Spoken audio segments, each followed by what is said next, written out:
the visitor who sees too much. Every great unraveling begins with a single unexpected witness.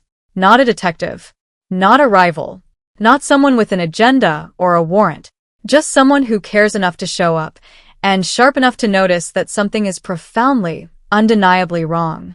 That witness is Kai Taylor. On July 14th, Kai makes a decision that seems simple on the surface.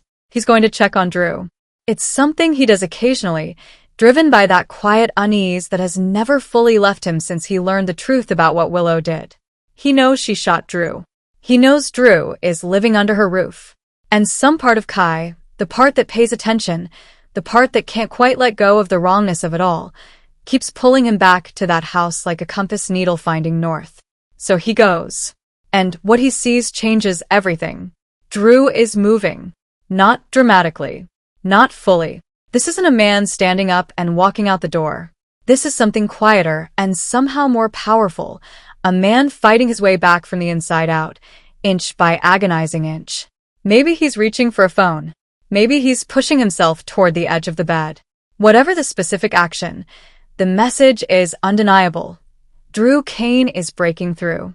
Now understand what this moment means for Kai emotionally. He has been carrying the knowledge of Willow's guilt like a stone in his chest. He has watched Drew lying seemingly immobile, trapped in a condition the world has been told is a stroke. And he has felt the helplessness of someone who knows the truth, but doesn't yet have the tools to act on it. But here's the critical detail that makes this scene so much more complicated than a simple moment of hope. Kai doesn't know everything. He knows Willow shot Drew. What he doesn't know, what nobody outside Willow's inner circle knows, is that the locked-in condition isn't neurological at all. It's chemical. Willow has been administering a paralytic drug, manufacturing Drew's paralysis dose by dose, keeping him artificially incapacitated while the world assumes he's recovering from a stroke. So when Kai watches Drew struggle to move, he isn't seeing a stroke victim making unexpected progress. He's witnessing a prisoner beginning to escape. He just doesn't have the full context to understand what he's actually seeing. But his instincts? His instincts are screaming. Because the moment Drew starts regaining mobility, Kai's mind doesn't go to hope or celebration. It goes somewhere darker and more urgent. If Drew gets better, if Drew can communicate, then Willow has a catastrophic problem. And a woman who already shot someone twice, a woman who has demonstrated she will go to any length to protect herself, is not going to simply accept that problem. She's going to try to eliminate it. The dread that settles over Kai in that moment is the dread of someone who understands the math. Drew getting stronger doesn't mean Drew is safe. It might mean Drew is in more danger than ever before. Because the closer he gets to being able to speak, the more desperately Willow needs him to stop. And so Kai does what any person carrying that weight would eventually do. He reaches out to the one person who shares the knowledge, who shares the stakes, who will understand immediately why this development is both miraculous and terrifying. He goes to Trina. Trina Robinson, who also knows what Willow did. Trina, who has her own complicated relationship with the fear of what comes next. When Kai brings her into this, the dynamic shifts from one person's anxious surveillance to something more deliberate. Two people who know the truth, watching the clock, trying to figure out whether they can protect Drew before Willow decides that protection is no longer an option. This is the race that's forming beneath the surface. Not a dramatic chase. Not a confrontation yet. Just two young people who know too much and have to decide what to do with what they know before it's too late. The window is narrowing. And somewhere in that house, Willow can feel it too. The nurse who follows the medicine. There's something almost poetic about the way Willow's plan is falling apart. She protected herself against the obvious threats. She managed the evidence. She controlled the drugs. She neutralized Jack Brennan. She watched the exits. But she never fully accounted for the threat that doesn't come from enemies or investigators or rivals with agendas. She never accounted for a nurse who simply does her job. Elizabeth Baldwin has been paying attention. Not because she suspects Willow specifically. Not because she's running a secret investigation. But because Elizabeth is a medical professional who cannot look at a clinical inconsistency without needing to understand it. And what she's looking at doesn't make sense. Jack Brennan had a stroke. Locked-in syndrome. The whole devastating neurological profile. And then Jack walked out of Turning Woods looking relatively functional in a time frame that defies standard medical expectations. Drew Kane, meanwhile, has made almost no progress in the same amount of time. Two men. Same diagnosis. Wildly divergent outcomes. Elizabeth noticed this. She brought it to Lucas, and Lucas, another medical professional, another careful analytical mind, agreed. This doesn't track. The kind of recovery Jack experienced doesn't happen this way, this fast from a standard stroke event. Unless it wasn't a standard stroke. The word that entered that conversation, the word that Willow should be terrified is now in circulation, is toxin. A substance that mimics stroke symptoms. A chemical agent that could produce locked-in syndrome artificially, and that would clear from one system faster than another depending on dosage, duration, and individual physiology. Two medical professionals comparing notes on a medical impossibility and independently arriving at the same uncomfortable hypothesis. Willow didn't just build a house of cards. She built it inside a hospital, surrounded by people trained to notice when bodies don't behave the way bodies should. And then, as if the universe wanted to make a point, Elizabeth showed up at Willow's home and found Jack Brennan standing in the living room. Let's sit with that image for a moment. Because from Elizabeth's perspective, this is not a random coincidence. This is the man whose suspiciously rapid recovery she's been analyzing, standing inside the home of the woman caring for his fellow locked-in syndrome patient, who has made none of the same progress. Jack had an explanation ready. He was there to thank Nina for her support during his recovery. He attributed his stroke to a classified substance encountered during a WSB mission, classified, conveniently, so it can't be verified. Clean and practiced and professionally delivered. Elizabeth didn't look convinced. And that's the detail that should keep Willow awake tonight. Not that Elizabeth has proof. Not that she's made any accusation. But that she didn't look convinced.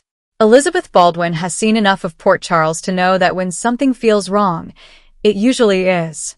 And right now, everything about this situation feels wrong. Here's what makes Elizabeth the most dangerous threat in this entire conspiracy. More dangerous than Kai, more dangerous than the missing black box, more dangerous potentially even than Drew himself. The black box can be hidden. Drew can be drugged again, at least temporarily. But Elizabeth is following the medicine. She's not chasing political evidence or surveillance footage or financial records. She's chasing biology. She's chasing chemistry. She's chasing the truth that is written in Drew's own body. And bodies, unlike evidence boxes, cannot be moved to Spoon Island and locked in a safe. Once Elizabeth makes the full connection, once she articulates the theory that the same class of toxin that explained Jack's unusual recovery could also explain Drew's unusual deterioration, the framework of Willow's entire deception becomes visible to someone with the medical expertise to dismantle it. She doesn't need a dramatic confession. She doesn't need someone to hand her the answer.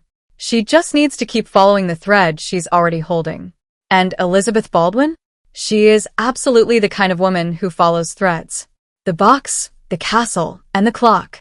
Meanwhile, somewhere between desperation and delusion, Willow and Nina are pinning a significant portion of their hope on a black box. Let's be clear about what's inside it. This isn't just damaging information. It's specific, targeted destruction. Evidence connecting Drew Kane to the death of Judge Eva Heron. Missing traffic cam footage that could have placed Willow at the scene of the shooting. The kind of material that, in the right hands, could either destroy Drew's credibility before he speaks or give Willow enough leverage to negotiate some form of terrible silence. The problem is that the box has vanished. Jack had it. It was in his WSB office. Ross Cullum swept in, took over the office, and the box disappeared into whatever void claims things in Port Charles when powerful people start dying and their possessions scatter to the wind. Now, the working theory is Windmere. Spoon Island. The Cassadine estate that Nina knows intimately from her marriage to Valentine, that sprawling, Gothic fortress with its closed-off wings and rumored catacombs and sub-basement laboratory where darker things than family dinners have taken place. Think about the logistics of this mission for a moment. Nina, who knows the layout. Jack, whose WSB credentials might get them past anyone who remains on the property now that Sidwell is jailed. Levesque has vanished and Cullum is dead. The two of them, searching a castle, looking for a box that may or may not be there, while Drew's condition improves by the hour and Elizabeth Baldwin asks increasingly pointed questions across town. The pressure of this moment is almost architectural. Every pillar that was holding Willow's secret upright is either crumbling or actively being investigated. The drugs are running low. The evidence is missing. The cover story has a medical professional poking holes in it. And the man at the center of everything is starting to move his fingers and curl his hand into a fist. There is also a darker question lurking underneath the Windermere search. What if the box isn't there? What if Cullum's people moved it? What if someone connected to the mysterious shadow player, the potential unknown villain manipulating events from a comfortable distance, got to it first? What if the box that Willow and Nina are risking everything to find is already in someone else's possession, being used for purposes they haven't even imagined yet? And there's another dimension to the black box that deserves serious attention. Jack mentioned to Willow that she could just finish Drew off. He likely meant it sarcastically, a dark joke from a man who's been around enough violence to reference it casually. But the fact that the option was spoken aloud, even in jest, means it's now part of the psychological landscape of this storyline. Willow heard it.